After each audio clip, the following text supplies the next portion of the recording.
Just 4 kilometers of the coast of Japan stands a colossal engineering marvel, a giant airport built in the middle of the sea, so large it can even be seen from the International Space Station.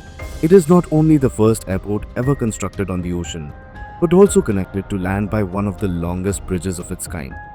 The airport sits on what was once the largest man-made island in the world, created specifically for this project.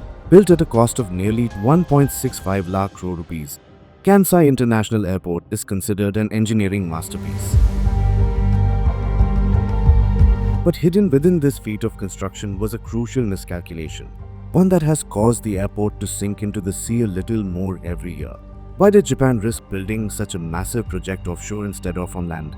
And what measures are engineers taking today to prevent its slow descent beneath the waves?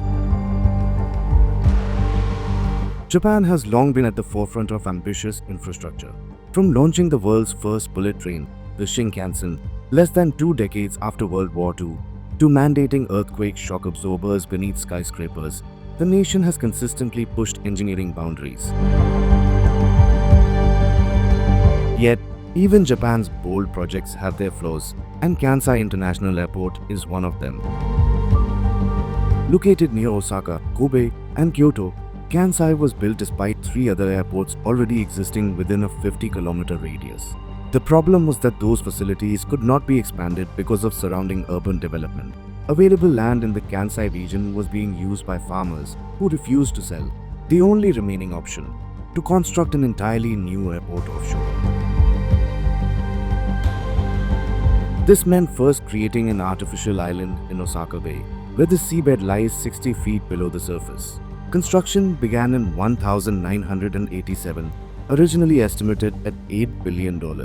But as challenges mounted, costs soared to $20 billion.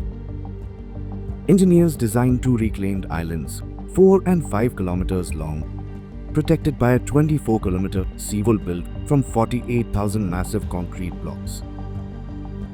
To raise the island 65 feet above sea level, 750 million cubic feet of soil was brought in from nearby mountains.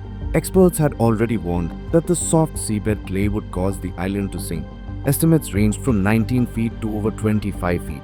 Officials, hoping to save money, based the design on the lower figure, a critical mistake.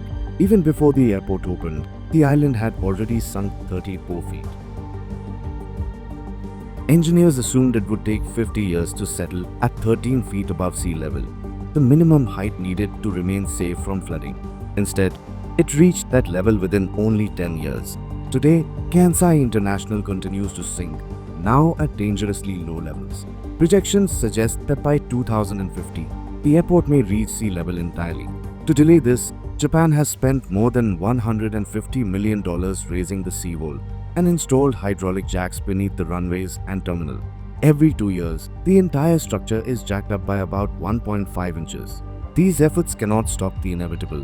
They only buy time. Nature, too, has tested the project. In 2018, Typhoon Jebi caused storm surges that flooded the runways, damaged aircraft, and shut down operations completely for days. Yet despite all this, Kansai International Airport is still celebrated as a bold human achievement. Japan dared to attempt what no other country had ever done, building a fully operational airport in the middle of the sea. Even as it continues to sink, it remains a symbol of ambition, ingenuity, and the risks taken in the pursuit of progress.